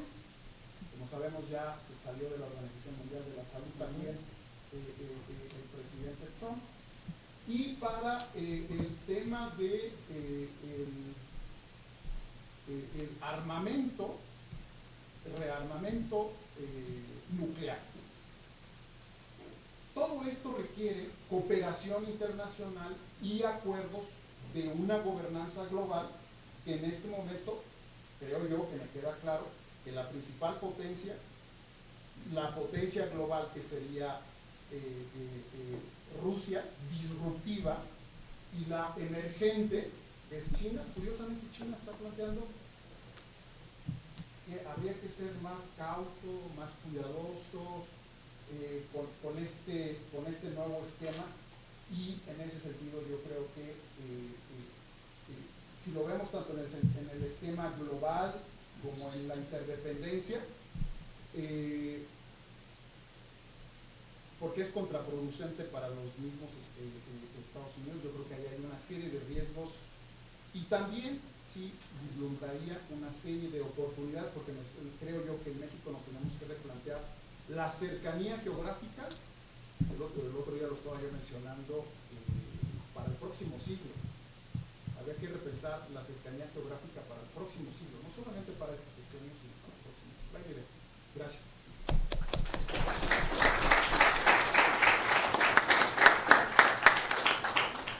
Bueno, yo quería hablar básicamente del sistema financiero internacional. ¿Sí? Es decir, Trump se ha metido con tarifas, hasta ahí ha llegado. El pobre tipo solo lleva 2 meses en el poder, 2 meses, y vean todo lo que ha hecho. ¿Sí? Como ustedes saben, el comercio internacional, todo lo que es comercio internacional, requiere de algo que se llama dinero, y requiere de instituciones financieras que son las que pueden de alguna manera ayudar a mover ese dinero. ¿Sí? Entonces, déjenme centrarme en moneda e instituciones, y déjenme decirles por qué ambas potencialmente pueden ser vulnerables a acciones de Trump. ¿Qué monedas estoy hablando? Bueno, hay una moneda muy particular en el mundo que se llama el dólar. El dólar es una moneda de reserva. Todo el mundo la quiere, todo el mundo la demanda, y gracias a eso justamente es que Estados Unidos puede tener grandes déficits, porque emite papel y la gente está dispuesta a mantenerlo. ¿Sí? El otro gran mercado es el que se conoce como el mercado de eurodólares, que es un mercado que lo que ayuda es que a las instituciones europeas puedan comerciar con el resto del mundo, y para eso requiere no solamente euros, porque el euro no es que se comercie tanto, requieren dólares. Entonces, ese es otro gran mercado. Y en términos de instituciones, pues ciertamente están las instituciones financieras, las voy a resumir en bancos y no bancos, y los bancos requieren de una regulación. Esa regulación es lo que nos da certeza de que cuando yo exporto algo a algún país del mundo, yo sé que el dinero me va a llegar, finalmente. ¿Sí? Trump está metiendo de alguna manera ruido en ambos espacios. Por un lado, como les decía, está buscando salirse de instituciones globales. Es un emperador raro. Quiere ser un emperador raro porque quiere tierras, quiere propiedades, pero no quiere la gobernanza internacional. ¿Sí? Él quiere la gobernanza para sus propios intereses, no le interesa la gobernanza internacional. ¿Sí? Esa gobernanza internacional enfocada en la parte financiera tiene que ver con el Banco Internacional de Pagos. El Banco Internacional de Pagos es una institución que está en Suiza, que lo que hace es una institución global donde participan los principales bancos centrales del mundo, y ahí de alguna manera negocian, disputan nuevas regulaciones, por ejemplo, qué hacer con los bitcoins, qué hacer con las criptomonedas, cómo las regulamos, y toda una serie de los bancos centrales deberían o no deberían tener su propia moneda virtual, etcétera, etcétera. Desde que surgió el Banco Internacional de Pagos en 1920, por ahí, los Estados Unidos nunca han querido estar. Tanto es así que en los primeros 20 años el representante de Estados Unidos en este Banco Internacional era JP Morgan.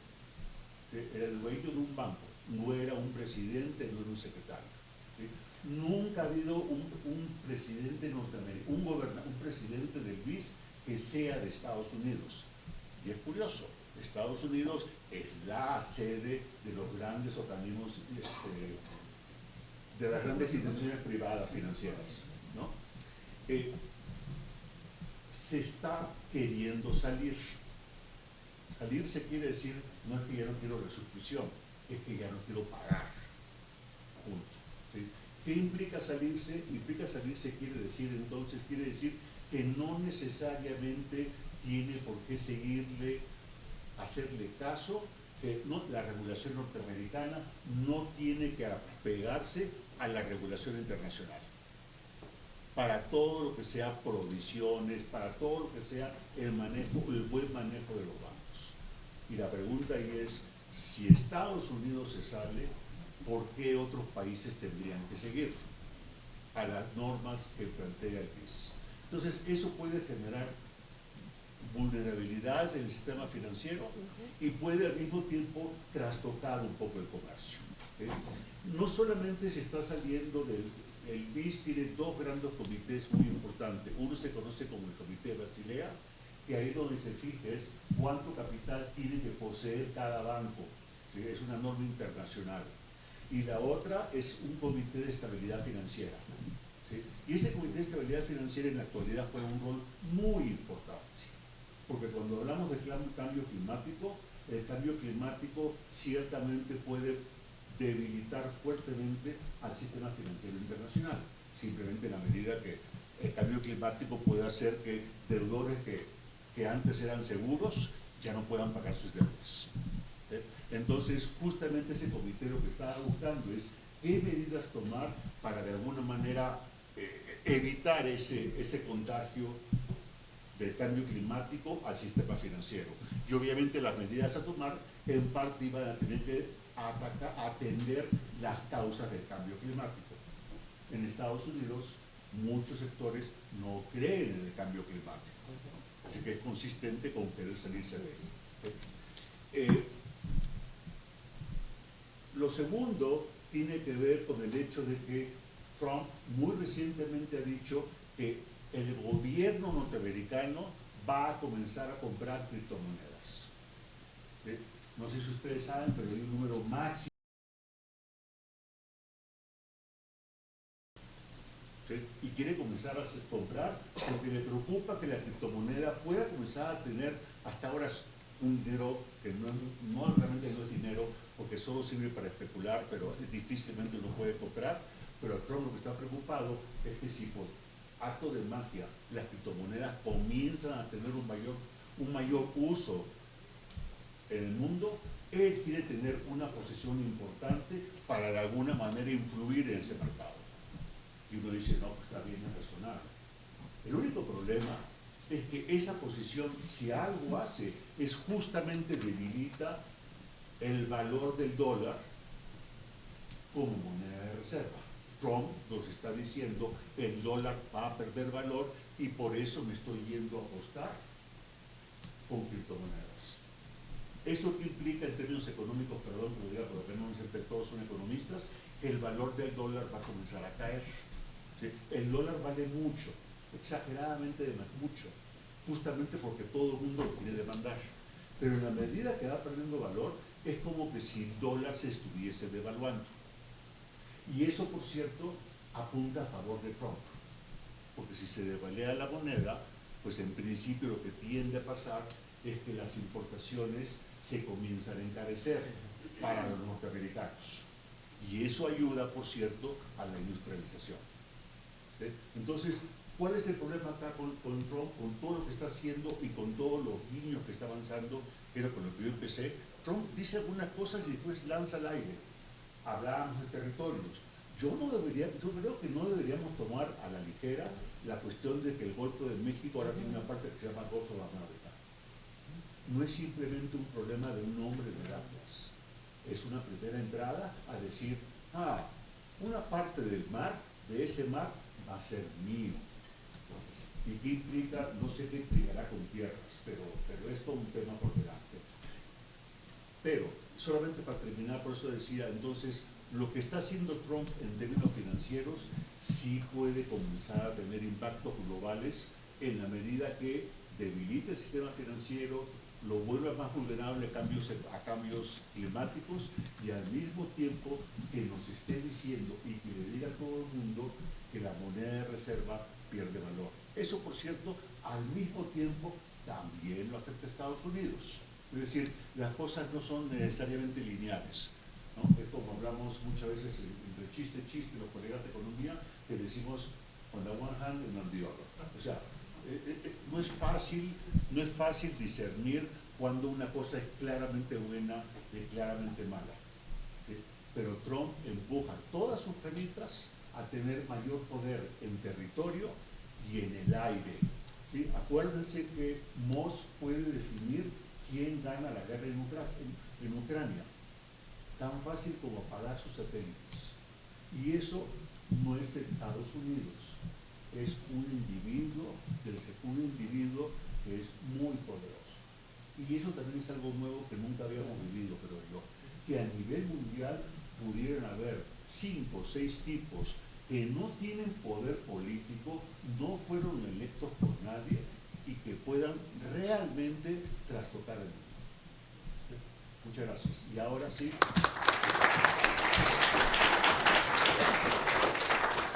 Bueno, y ahora sí, como decía, pues se abre a las preguntas que ustedes pudieran tener. Si les parece, tenemos primero 4 preguntas, por favor, que sean preguntas puntuales y cortas. Isidro. No sé si es micrófono. Voz alta. Voz alta, no sé. Sí, es más un comentario que trata de recoger lo que cada uno lo dijo, pero no completó. Hola. Hay otra explicación. Así como Inglaterra se replegó después de la Segunda Guerra Mundial, vendió sus posesiones, trenes, telégrafos, todo lo que tenía, lo mismo le está pasando a Estados Unidos ahora, se está replegando. En ese repliegue, ¿por qué se repliega? Porque pierde participación en el negocio mundial, hay otro gran jugador que es China que gana participación, entonces que yo garantice el tránsito en el Mar Rojo me beneficia cada vez menos. Y para hacer que eso se cumpla, necesito tener un gasto enorme de mi país. Entonces, el beneficio baja, la paz en el mundo o el orden en el mundo me beneficia menos, yo me repliego. Me repliego y dejo un mundo multipolar, que es lo que vos decías. Pero ese mundo multipolar entonces deja agujeros como la carrera espacial o lo que decía Pablo de las telecomunicaciones y la inteligencia artificial, deja vacíos que son los peligros que vamos a enfrentar. Pero esa explicación que viene de Jan Brenner es el G0, ¿no? En lugar del G7, G20, no, es G0. No hay una hegemonía única que se beneficie del nuevo orden mundial y eso es lo que estamos viendo, el repliegue de Estados Unidos.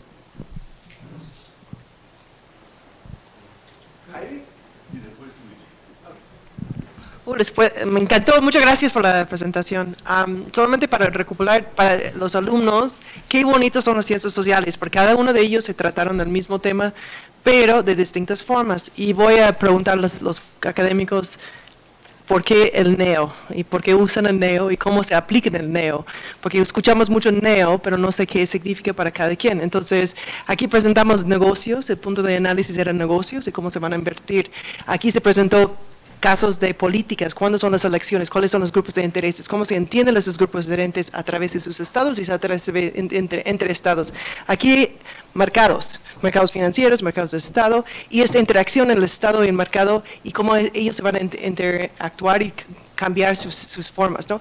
Y habló mucho de la historia y cómo empieza la historia para definir qué está pasando hoy en día. Entonces mi pregunta para ustedes es, ¿El neo de qué? ¿Cuál es el neo y cuál es ya siempre ha sido como la vida cotidiana? Entonces, en términos de ciencias sociales, lo que yo veo es que en nuestro punto de análisis es de neoliberal, bueno, todos los neos que escuchamos, ¿no?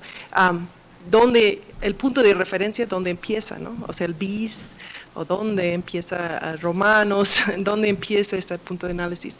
Y la segunda, la única otra cosa que quiero subrayar es Trump en su gobernanza, su política, es caótico. Entonces, él le gusta tener caos.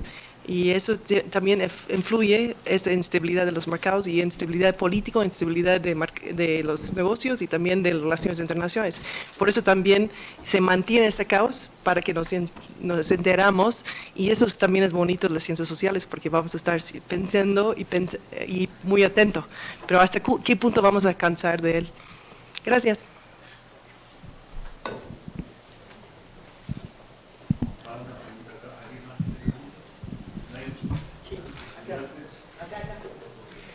¿No crees que están dando un poco mucho peso a la inteligencia de Musk y Trump?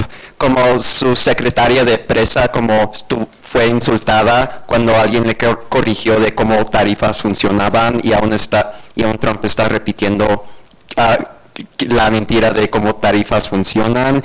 Igual como el papel de la verdad, especialmente como en redes sociales y como el movimiento de todos estos grupos en línea.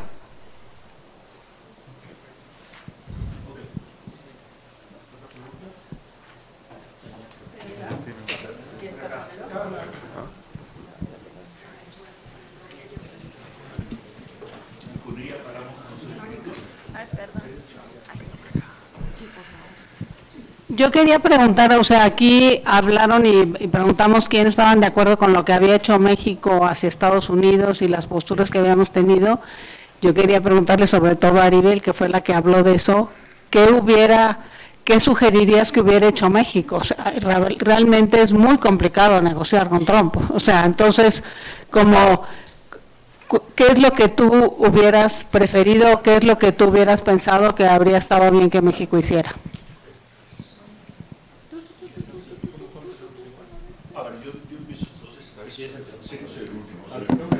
Y simplemente déjame abordar la pregunta que hizo Isidro, que me parece un buen comentario, y simplemente a modo para seguir la línea. Por ahí de 1433, por ahí de 1433, unos 60 años antes de... Por ahí de 1433, China era la potencia más grande del mundo. Tenía aproximadamente el 25% del Producto Interno Bruto del mundo. Y China, por cuestiones religiosas, entre otras cosas, voluntariamente se cerró al mundo. Totalmente. Y ese fue el descalabro del Imperio Chino. China volvió a aparecer recién por ahí de 1800. ¿Sí? Y yo creo que, agarrando la idea de Isidro, que está diciendo Isidro, ese es el temor en parte que hay. ¿Sí? Que Estados Unidos, por un lado, quizás estábamos viviendo en un mundo hiperglobalizado, y quizás el mejor ejemplo de eso es Twitter, así de manera muy sencillita, ¿sí?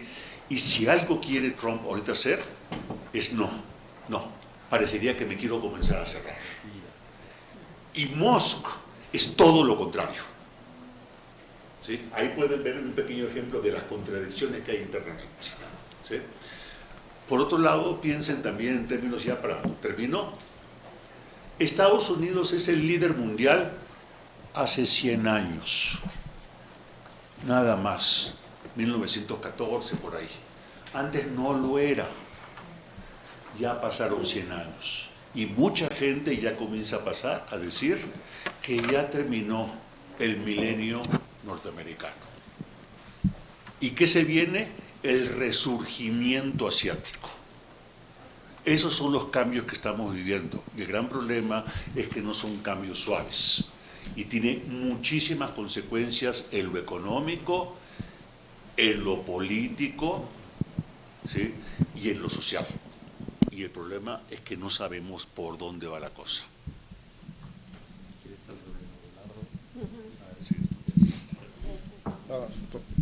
Coincido igual con Isidro, básicamente con la síntesis que haces, ¿no?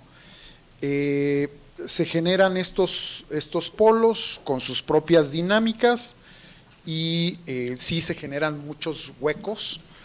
Ya no alcancé a apuntar el tema de la inteligencia artificial, que coincido básicamente con lo que se está comentando, pero si lo vemos en el caso de China, además, más de 1.400 millones de habitantes, una concepción de asumirse como un estado-continente, con una dinámica milenaria, con la disciplina confuciana, taoísta y budista, que manejan esa mística para la disciplina y para el trabajo, creo que sí aterroriza brutalmente a Trump, sobre todo. Nada más pensamos, el hemisferio occidental son alrededor, nuestro continente, 900 millones y algo de habitantes, China 1.400, India 1.400 por ahí. Y la disciplina de la fuerza laboral, la mano de obra calificada y la innovación es tremenda, ¿no? Con esto que comentabas coincido plenamente. Bueno, rápido otro comentario, gracias Isidro, con respecto de lo que mencionaba Heidi. Creo que simplemente coincido, he aprendido mucho de mis colegas también, les agradezco. Y que hace lo rico de la interdisciplina y de nuestro estudio en las ciencias sociales. Simplemente mencionaría en el caso del neo, creo yo, algo que está ahí, nada más lo mencionaría para el caso de neoimperialismo, que es básicamente que está de vuelta, claramente. Así lo sintetizaría en este contexto por la falta de tiempo. Y por último, diría, y coincido también aquí con Heidi, que algo que hay un debate en Estados Unidos muy fuerte, que es Welcome to the Chaos, ¿no? Y creo que sí estamos claramente en ese contexto a nivel global. Ahí le dejaría agradeciendo el favor de la atención. Ya sé que ya hace hambre. Rápidamente. Ya hace frío, primero calor, pero bueno, rápidamente. ¿Qué hubiera hecho yo si fuera asesora de Los Pinos? Perdón. Palacio Nacional. Ya sé. Es cotorreo. No, es que es cotorreo, porque yo iba a votar por alguien diferente. Entonces es cotorreo. Número uno, yo hubiera vuelto a crear la Subsecretaría para América del Norte en la Cancillería. Terrible error que en el 2018 se eliminara y se creara como una simple jefatura de unidad, a cargo metiendo gente inexperta, la mayoría de ahí no son miembros del Servicio Exterior Mexicano. Entonces, para empezar, lo hubiera vuelto a crear, hubiera hecho una evaluación de todos los esfuerzos que el COMCE, el Gran Bajío y otras organizaciones empresariales han hecho para intentar sustituir lo que antes era ProMéxico. Entonces, definitivamente, me parece que hemos perdido mucha cancha en el plano de los negocios globales por querer decir o pretender que el COMCE lo haga, que las embajadas, ahora el embajador, o sea, si ya de por sí hacía un montón de cosas, pues ahora es lo mismo, pero además con más funciones. Ya hubiera yo desde el 20 de enero cambiado al embajador Esteban Moctezuma, no tengo nada en contra de él, no es nada personal, pero me parece que el gesto, el protocolo, la costumbre, pues de que entra alguien y mandas a un nuevo emisario, tachezote de que no se haya dado eso. Y me parece que la entrega de estos 29 personajes que se enviaron a Estados Unidos apenas hace 2 semanas, pues simbólicamente se hubiera hecho el 20 o el 21 de enero, en una muestra de que México está haciendo mucho antes de enfrentar las cosas, no que ya tenemos el bomberazo, ay, a ver cuál extintor agarro político para ver ahora cómo le hago con el fentanilo, a ver cómo le hago ahora con la migración.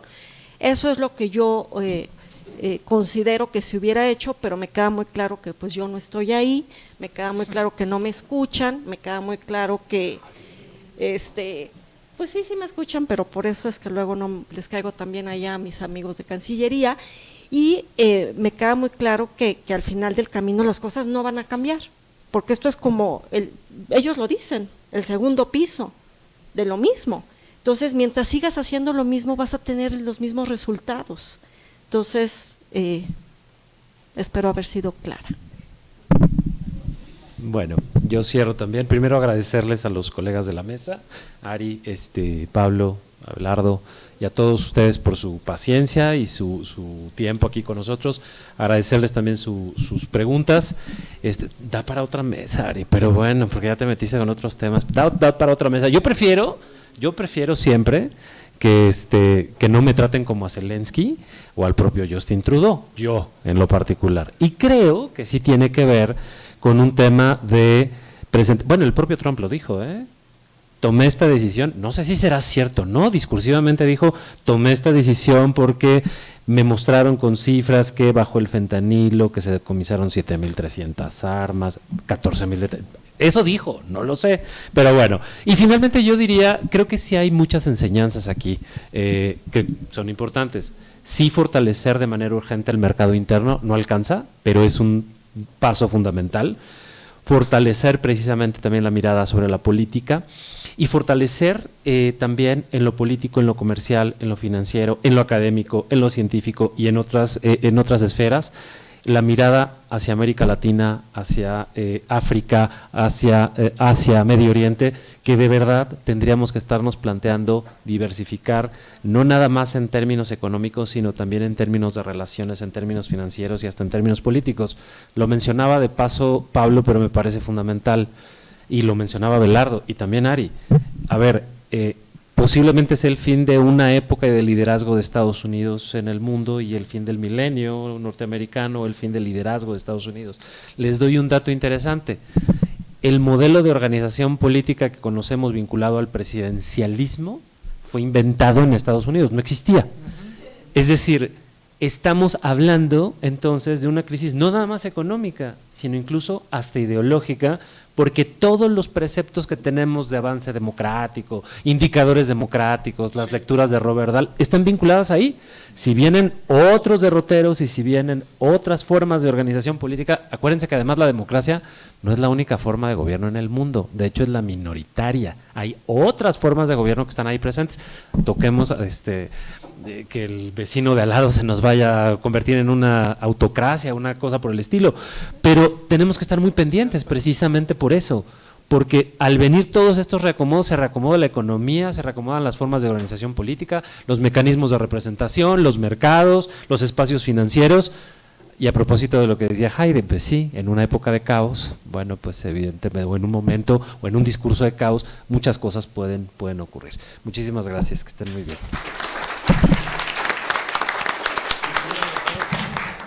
Bueno, sin más, muchísimas gracias por su presencia y esperemos vernos pronto otra vez la segunda parte. Por acá. Una segunda parte. Sí, una fotito. Luis, ¿nos sacas una fotito a los cuatro? Ya que estamos aquí. Mira, Luis nos va a hacer favor de sacarnos una fotito, ya aprovechando que… Va. Espera. Nada más aguántanos tantito que les tenemos aquí las fotos. Me sorprende que fue el único que usó datos estadísticos.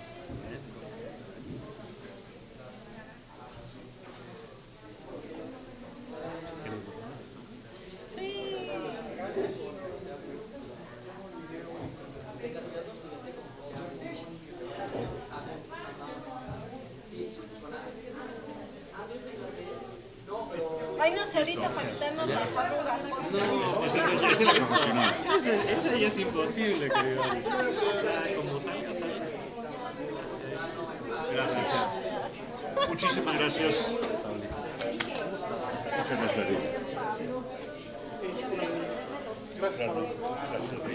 Gracias a ti.